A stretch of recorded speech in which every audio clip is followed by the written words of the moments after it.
नमस्कार, मैं मेघा हिंदुस्तानी स्वागत करती हूँ आपका माटी के लाल पर। क्या आप सोच सकते हैं, भारतीय जनता पार्टी जो दांव खेलती है, अखिलेश यादव और विपक्ष का मुंह बंद करने के लिए अपना तानाशाही का प्रमाण देती है। उस मोदी सरकार पर अब अपने ही पत्ते जो खोले थे बीजेपी ने, वो उल्टे पड़ गए हैं।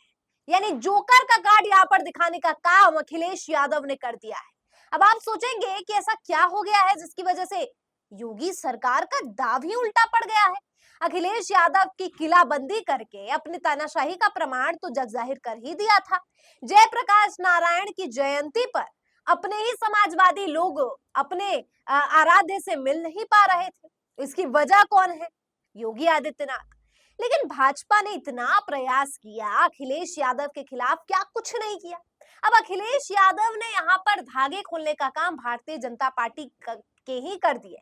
लेकिन सबसे दिलचस्प है, अखिलेश यादव ने एनडीए को तोड़ने का प्रयास और जिस तर्ज पर किया है वो जबरदस्त है।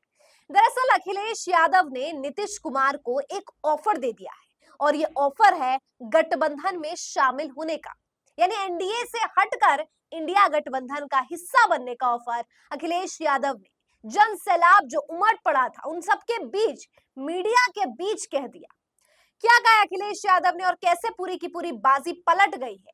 हरियाणा चुनाव में भले ही भारतीय जनता पार्टी जीत गई हो, लेकिन सत्ता में काबिज रहने के 5 साल अभी और है। चाहे ये 1 साल है, इसको लेकर 5 साल अभी और है और ऐसे में भारतीय जनता पार्टी की मुश्किलें एक बार फिर से बढ़ गई। अखिलेश यादव ने कहा है, लखनऊ सपा अध्यक्ष अखिलेश यादव ने कहा, बहुत से समाजवादी लोग सरकार में हैं जो सरकार को चला रहे हैं। बिहार के मुख्यमंत्री नीतीश कुमार उनके यानी जयप्रकाश नारायण आंदोलन से निकले हैं। यह नीतीश कुमार के लिए उस सरकार से समर्थन वापस लेने का मौका है जो समाजवादियों को जयप्रकाश नारायण की जयंती पर श्रद्धांजलि देने की अनुमति नहीं दे रही है। खबर देखिए, खबर निकलकर यूपी तक से आ रही है। लिखा है कि अखिलेश यादव की ये बात मानेंगे नीतीश। जेपी को लेकर सपा चीफ ने खेली बड़ी सियासत। 11 अक्टूबर यानी आज समाजवादी नेता जयप्रकाश नारायण की जयंती है। साल 2023 की तरह इस बार भी जयप्रकाश की जयंती यूपी सरकार और समाजवादी पार्टी के बीच टकरार की वजह बन गई है। वजह का कारण बताया जा रहा है कि अखिलेश यादव को कीड़े मकोड़ों से बचाना है। ये बात अपने आप में हास्यास्पद है कि जो योगी सरकार कानून का डंका पीटती है, प्रशासन जिनकी उंगलियों पर चलता है, वो योगी आदित्यनाथ आज कीड़े मकोड़े या उनके सलाहकार कीड़े मकोड़ों की जो है दुहाई देते हुए अखिलेश यादव की किलाबंदी कर देते हैं। अब अखिलेश यादव जैसे तैसे बैरिकेडिंग फांद लेते हैं। समाजवादी पार्टी के कार्यकर्ताओं का जो जोश है वो देखने लायक था, गजब का उत्साह। और जो झंडे लेके समाजवादी पार्टी के कार्यकर्ता अपने हाथों में लेकर फहरा रहे थे, वो इस बात को प्रमाणित करता है कि जो झंडा है वो समाजवादी पार्टी का प्रतीक है, लोगों का प्रतीक है, क्रांति का प्रतीक है, इस बात का प्रतीक है कि भाजपा के तानाशाही वाले अंदाज के सामने समाजवादी पार्टी झुकने वाली नहीं है। और ऐसे में नीतीश कुमार को ये याद दिला दिया अखिलेश यादव ने कि जयप्रकाश नारायण के आंदोलन से ही नीतीश कुमार का अस्तित्व जुड़ा हुआ है और जयप्रकाश नारायण की जयंती पर भाजपा के ऐसे तेवर नीतीश कुमार को अब अपने सिद्धांतों को याद करते हुए अब आपको अपनी ताकतें याद करनी होगी कि आप जो है सरकार के सहारे नहीं है, सरकार आपके सहारे है। गठबंधन का साथ छोड़ दीजिए और जयप्रकाश नारायण और समाजवादियों के साथ आके इंडिया ब्लॉक का हिस्सा बन जाइए। वैसे समझदारी भी इसी में है।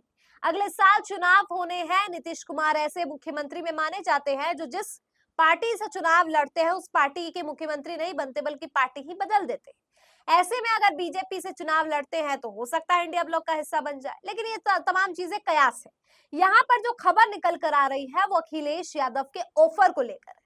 हालांकि अखिलेश यादव ने जब ऑफर दिया है, जेडीयू के बहुत से नेता इस पर भड़क भी गए हैं, लेकिन ये भड़कना और तीखे लहजे में जवाब देना कब बदल जाता है, आपने तो ये सीख ही लिया होगा अशोक तंवर जैसे नेताओं से, जो 1 घंटे पहले भाषण देते हैं और दूसरे ही घंटे शामिल हो जाते हैं दूसरी पार्टी में।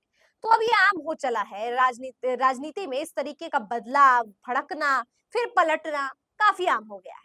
तो ऐसे में जेडीयू क्या कह रही है, प्रतिक्रिया क्या दे रही है, वो मायने नहीं है। मायने रखता है तो अखिलेश यादव का ऑफर, क्योंकि बार बार अखिलेश यादव के मुंह से इस प्रकार की बातें सुनने को मिलती नहीं है। जब नीतीश कुमार को जयप्रकाश नारायण की आंदोलन से उनकी शुरुआत हुई, याद दिलाया जाए।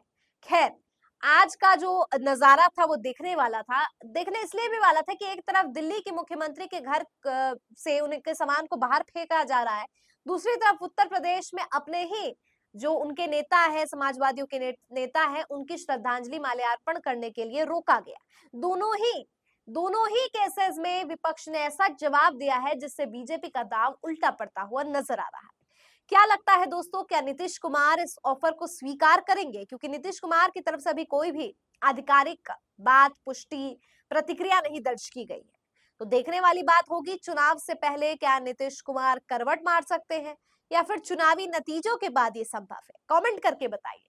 मुझे दीजिए इजाजत, देखते रहिए माटी के लाल। धन्यवाद।